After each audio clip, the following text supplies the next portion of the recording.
गौरचंद्राय राधिकाय सदालये कृष्णाय कृष्ण भक्ताय तद्भक्ताय नमो नमः।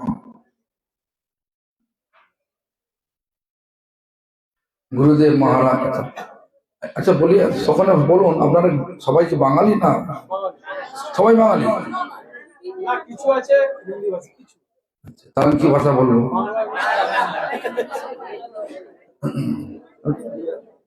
ওই চারটে ভাষা জানি বাংলা ইংরেজি হিন্দি আর রাশিয়া যাও কোন ভাষা তারপর বাংলা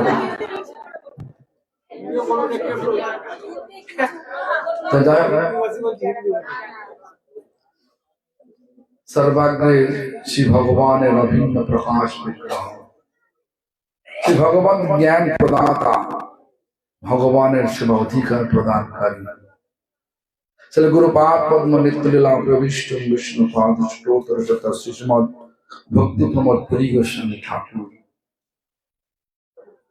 शिक्षा गुरुपाद पद्म नित्य लीला प्रविष्ट विष्णु पाद स्तोत्र शत श्रीमद भक्ति द्वैत माधव गोस्वामी ठाकुर परम गुरुपाद पद्म सपार्षद परम गुरुपाद पद्म नित्य लीला प्रविष्ट श्रील प्रभुपाद भक्ति सिद्धांत सरस्वती गोस्वामी ठाकुर सकले तथा तथा संप्रदाय द्वारा नियुक्त सकल आचार्य वृंद शुद्ध भक्त वृंद सकले श्रीपाद पद्मे जानाय दंडवत प्रणाम सकले आमार प्रति प्रसन्न हो सबाई आगत त्रिदंडी पादगण तथा आमार ज्येष्ठ एवं श्रेष्ठ भक्ति प्रसाद विष्णु महाराज विष्णु गोस्वामी महाराज I am using one word Goswami why because কেন না গোস্বামী শব্দটা ওনার আচরণের ক্ষেত্রে প্রযোজ্য গো মানে ইন্দ্রিয় স্বামী মানে প্রভু আমরা ইন্দ্রিয়ের দাসত্ব করি কিন্তু ইন্দ্রকে জয় করে কেন বলছি আমি যখন যেতাম চৈতন্য গৌড়ীয় মঠে উনি তো রুটি করতেন আর পাশে সংস্কৃত বই রেখেছেন পড়ছেন আর ভক্তি প্রসাদ পুরী গোস্বামী মহারাজ এনার গুরু ভাই ছিলেন পাঞ্জাবি উনি একদম পছন্দ করতেন না সেবা করো সেবা করছেন পড়ছেন আর শুনলেন আপনারা ফার্স্ট ক্লাস পাস হয়েছে আবার শুনলেন আপনারা যে ডিগ্রি পাওয়ার জন্য লালায়িত ছিলেন না ডিগ্রি সার্টিফিকেট পাওয়া লাগিয়েছেন জ্ঞানের জন্য করেছে যে জ্ঞান ভক্তিমূলক জ্ঞানে তাই ওনার গোস্বামী শব্দটা ব্যবহার করলে অত্যুক্তি হবে না অতিরিক্ত কিছু বলা হবে না সত্যি প্রযোজ্য না এছাড়াও আমি যখনই আমি একবার মনে আছে আমি আমাদেরই এক ভক্তের বাড়িতে মানে দিল্লি ইস্কন মন্দিরের পাশে এক ভক্তের বাড়িতে আমি গিয়েছিলাম মহারাজ আমি তখন জয়পুর যাব বাসে উঠবো মানে আমাদের নিজস্ব বাস ভাড়া করেছে ভক্তদের নিয়ে আমি যাবো জয়পুর যাব হঠাৎ দেখি না মহারাজ আসছেন দেখে চেনা চেনা লাগছে যাও দাঁড়িয়ে পড়লাম তারপর দেখি না মহারাজ জিজ্ঞাসা করলাম আমি কোথায় আমি এখানে ইস্কন মন্দির দর্শন করতে গেলাম ও আনন্দময় প্রফুল্ল চিত্রে সালটা মনে হয় 2012-13 হবে 11 বছর আগে দেখে আর ভালো লাগলো এরপরেও আমি বলছি আমি আমাদের গুরুদেবের শতবর্ষ পূর্তিতে ওনাকে অনুরোধ করেছিলাম মহারাজ, মানে তখন মহারাজ না, তখন রামপুর, তবু আপনি পাঠ করবেন আমাদের সব ভাগবত পাঠ করবেন আমাদের গুরুদেবের। 2 বছর, 2বার করেছিলেন না? 2বার না একবার? একবার। তো আমার তো মন্দির ভালো হয় না, আমাদের মন্দিরও হয় না, আমাদের ঠাকুর আছে অ্যাসবেস্টারে, তারই পাশে একটা জায়গাতে স্টেজ বানিয়ে, ওখানে বেশি লোক হয় না, এত লোক ছিল অল্প, আমিও আসতে পারিনি, আমি এসেছি পরে। তো 7 দিন ধরে পাঠ করেছিলাম এবং প্রফুল্ল চিত্রে পাঠের প্রতিদিন শেষে আমার গুরুদেবের কাছে যেতেন। গুরুদেব তো প্রকট ছিল, যেতেন, প্রণাম করতেন, চলে যেতেন। ওনার যে প্রফুল্ল মন, প্রফুল্ল চিত্ত, কে প্রফুল্ল? যিনি কৃষ্ণকে হৃদয়েতে অবরুদ্ধ করেছে, তিনি সর্বক্ষণ সর্বাবস্থায় প্রফুল্ল থাকতে পারেন। কখনো কোন রকম হিংসা দেশ এর মধ্যে প্রবেশ করে না। তো আমি এই ভক্তিপ্রসাদ বিষ্ণু গোস্বামী মহারাজকে আমার দৃষ্টিভঙ্গিতে আমি যেটা দেখেছি, উনি সত্যি করে প্রফুল্ল চিত্তে সর্বক্ষণ সবটাই করে থাকেন।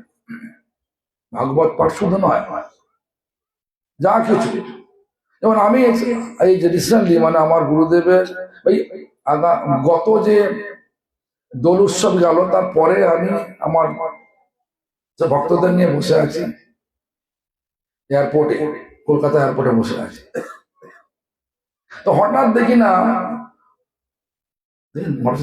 মহারাজ আসছে আমার, মানে একই ফ্লাইটে নয়, অন্য ফ্লাইটে, আমার আছে অন্য একটা ফ্লাইট, ওনার অন্য একটা ফ্লাইট, উনি যাবেন অন্য জায়গায়, বা দিল্লি যাবেন নাকি, আমি জানি না আপনার। দেখতে পেয়ে আমার কাছে এসে মহারাজ, আপনি আমার জ্যেষ্ঠ শ্রেষ্ঠ, আপনি করবেন না, আপনি করলে আমাকে করতে হবে। আর এয়ারপোর্টে এসব করা সব ছাড়ো, যা হোক বসলেন। আমি তখন বললাম, মহারাজ আপনার কাছে যেতে পারবো না, আমি এখন বাড়ি বেরিয়েছি, বাইরে বিদেশ চলে যাচ্ছি, 8 মাস আসবো না, সেই গুরুদেবের উৎসবের ঠিক 4 দিন আগে না আসবো, আপনাকে আমি এখানেই নিমন্ত্রণ জানাচ্ছি। আমাদের গুরুদেবের 100 বর্ষ পূর্তি হবে, 125তম বর্ষ পূর্তি হবে, আর 150তম পূর্তি হবে শিল প্রভুপাদের পূর্তি নয়, 50তম উৎসব উপলক্ষে আমরা একটা বিশেষ অনুষ্ঠান করছি, আপনাকে আসতে হবে। তো মহারাজ বললেন যে আমি আসবো, আমার তো ভাগবত পাঠ আছে, আমি 17 তারিখে চলে আসবো, 17ই অক্টোবর চলে আসবো।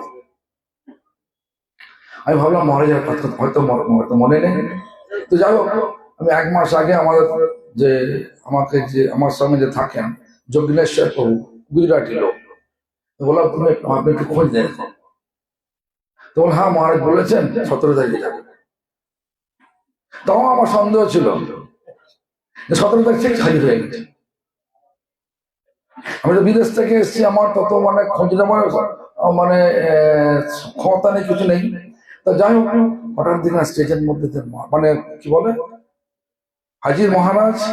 আবার কোথাও আমি জগন্নাথ মন্দিরে, আমি জগন্নাথ মন্দিরেতে জগন্নাথের রাজা, মানে রাজা দিব্য সিংহতে বলেছেন, আপনাকে আমি জগন্নাথের হৃদয় পল্লব দেবো, আপনাকে অপেক্ষা করতে হবে। হৃদয় পল্লব জানি না, বুঝি না কিছু। আপনাকে অমুক সময় জগন্নাথ মন্দিরের পাশে এই সন্ন্যাসীদের নিয়ে দাঁড়াতে হবে। সকলকে বলেছি, কেউ আসে না, মহারাজ তিনি তার শিষ্যদের নিয়ে দাঁড়িয়ে আছে। যাই হোক, হৃদয় পল্লব আর সেই কি বলে প্রদীপ, জগন্নাথের সেই যে প্রদীপ জ্বলছে সর্বক্ষণ, সেই আগুন থেকে জ্বালা প্রদীপ সে নিয়ে সেই রাজার যে পুরোহিত তিনি এলেন, 7 জন পুরোহিত এলেন। সে প্রায় 1 ঘন্টা, 1 ঘন্টা আরো বেশি হবে, প্রায় 5টা, বলেছিলেন 3:30টার সময়, এসেছেন 5টার সময়। মহারাজ দাস ওখানে দাঁড়িয়ে আছে। আমি নিজে বিরক্ত হয়ে গেছি, কি ব্যাপার রে বাবা, এতক্ষণ হয়ে গেল, সব দিন এত বড় আমরা প্রফেশন করছি। পুলিশ মঞ্চ বিরক্ত, আমাদেরকে তাড়িয়ে দিয়েছে, অন্যান্য সব ভক্তদের তাড়িয়ে দিয়েছে অনেক দূরে। মহারাজ ঠিক আমার সঙ্গে আছেন, মানে আমার সঙ্গে না, আমি মনের সঙ্গে আছি, মনে আগে পৌঁছে গেছে, আমার দেরি হয়েছে। এই যে পাংচুয়ালিটি, এই যে মানে সময় জ্ঞান, অ্যাকচুয়ালি গোসাই নিজে গোসাই নিয়ম করে সদাই ডাকে রাধে রাধে। তো আমাদের ভক্তিটাও নিয়ম করে সময় অনুযায়ী হওয়া দরকার। তো মহারাজের মধ্যে এটা আমি দেখেছি, আমি জানি না, আমি বেশি সঙ্গ করি না। আমাকে একবার নিমন্ত্রণ দিয়েছিলেন না হিমাচলে, উনাতে না, উনাতে আমি গিয়েছিলাম। আমি ওখানে ওই সময় ওই চত্বরে ওখানে ছিলাম। আমাদের ভক্তদের বললাম তুমি একটু নিয়ে যাবে আমাদের, কত দূর এখান থেকে, যা নিয়ে যাবো, চলে গেলাম। তো ওখানে গিয়ে মহারাজ নিজে আচার্য হয়ে যেভাবে আপ্যায়ন করলেন, আমি মুগ্ধ হয়ে গেলাম। তো যাই হোক, এই ধরনের নানা আচরণ, যে সরলতার অপর নামই বৈষ্ণবতা, আমাদের মহাজনের বাক্য। সরলতার মূর্ত প্রতীক আমাদের ভক্তি প্রসাদ বিষ্ণু গোস্বামী মহারাজ। তাই আজকে আমি কাল যখন আমাকে নাম জানি না, 4-5 জন গিয়েছিলেন, সকলে বললেন বৈষ্ণব মহারাজের আবির্ভাব, ব্যাস পূজা। আমি যখন এলাম এখানে, তখন দেখো গেট রয়েছে, বিষ্ণুদের ফটো রয়েছে, কিন্তু আমি লক্ষ্য করতাম, আমি তো ঘুমিয়ে আসি। তো গাড়িতে যখন পড়েছি তখন ঘুমিয়ে আসে, আরামদায়ক গাড়ি, ঘুমিয়ে আসছে। দেখলাম বিষ্ণুমার ছবি রয়েছে, কিন্তু কি জন্য আমি দেখতে পেলাম না। যাও, কাল যখন সন্ধ্যেবেলা আমার কাছে গিয়েছিলেন যে আপনাকে আসতে হবে, আমি যাবো, কিন্তু ঘটনা আমার এখানে অনেক ভক্ত রয়েছে, বিভিন্ন ভাষাভাষীর ভক্ত, আমাকে বিভিন্ন ভাষায় কথা বলতে হবে এখানে, আমি যেতে পারবো যাই না, বলছেন আপনাকে যেতে হবে। ঠিক আছে আমি যাবো। আমি দুপুরের অর্ধেকটা করে চলে যাবো, অর্ধেকটা করে এসছি। দেখুন এখানে এসেই দেখুন নিজে সিংহাসন ছেড়ে, মানে লোমস, বলরাম, তাই যে বলরাম যেটা চেয়েছেন, গুরু তত্ত্ব যেটা চায়, বলরাম ওই লোমস ওঠেননি বলে তাকে গলা কেটে দিলেন। আমি যদিও বড় নই, ছোট কনিষ্ঠ, আমি যখন ওনাকে দেখেছি আমি তো জামা প্যান্ট পরে থাকতাম।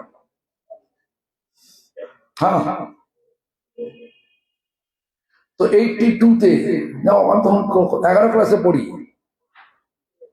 আমরা চৈতন্য গৌরী মঠে যেতাম। চৈতন্য গৌরী মঠে প্রভুপাদের আবির্ভাব পিঠে যখন যেতাম, দেখতাম, তো জামা কাপড় পরতাম, তো ধুতিও পড়তাম না, কলেজ স্টুডেন্ট। তার ওখানে তখন তুমি লাল কাপড় ছিল, অনেক বড়, অনেক বড়, অনেক বড়। যাই হোক, বড় হয়েও তিনি সিংহাসন ছেড়ে এই কনিষ্ঠকে আপ্যায়ন করার জন্য নিচে নামলেন, মালা দিলেন। এটা কি বৈষ্ণব, বৈষ্ণবের যে দৈন্যতা, এটা ওনার মধ্যে প্রকাশিত। আমি তো উঠতাম না, ঠিক আছে আপনার নিশ্চিত নাকি, কিন্তু উনি আদর্শ দেখাচ্ছেন। দৈন্যতা বৈষ্ণবের ভূষণ, দৈন্যতা বৈষ্ণবের ভূষণ মানে অলংকার। আমার গুরুদেব বলতেন, যার মধ্যে দৈন্যতা নাই তার বৈষ্ণবতাও নাই, একটা দোষ রয়েছে। এই জন্য যখন আমি বেশি সময় নেব না, অনেক বক্তা রয়েছে, আমার এসব উপলব্ধিগুলো আমি শাস্ত্রের বাক্য বললাম না, সে বৈষ্ণবের তো অনেক আছে। যখন ভগবান বলছেন উদ্ধবকে যে তুমি কতটা আমার প্রিয়, না তথা আমি প্রিয়তম আত্মজনীন, ব্রহ্ম আমার এত প্রিয় নয় উদ্ধব যতটা তুমি আমার প্রিয়। না শঙ্কর্ষণ, শিব আমার প্রকাশ বিগ্রহ, শঙ্কর্ষণ আমার প্রকাশ বিগ্রহ, তারাও আমার দ্বিতীয় দেহ, তারাও আমার এতটা প্রিয় নয়। ন শ্রী লক্ষ্মী ততটা প্রিয় নয়। নৈবাত্মা আমার নিজের আত্মাটা আমার কাছে প্রিয়, ততটা প্রিয় নয় যতটা হে উদ্ধব তুমি আমার ততটা প্রিয়। ভক্তের কাছে ভগবান সর্বোত্তম, সর্বপ্রিয়। আজকে আমি এখানে এসে নিজেকে ধন্য মনে করছি। কেন? আজকে মহারাজ আমাকে মনে করেছেন, তার সেবককে পাঠিয়েছেন, আর আমার একটু সুযোগ হয়েছে মহারাজের আবির্ভাব পূজাতে এসে, ব্যাস পূজাতে এসে এখানে যোগদান করার জন্য আমি নিজেকে খুবই ভাগ্যবান বলে মনে করেছি। যাই হোক, আপনারা সকলে, এবং তো বিশেষ করে মহারাজের কাছে আমার প্রার্থনা, আপনি সর্বক্ষণ আপনার আশীর্বাদ, আমার শিরে রাখবেন, আর আপনারা সকলে আশীর্বাদ করবেন যেন ভগবান চৈতন্যের প্রেমময় যে মিশন, প্রেমময় যে বাণী যেন আচরণ মুখে জীবনের শেষ দিন পর্যন্ত পালন করতে পারি।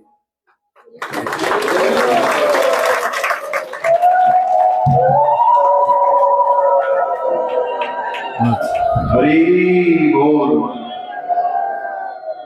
बोल चैतन्य महाप्रभु की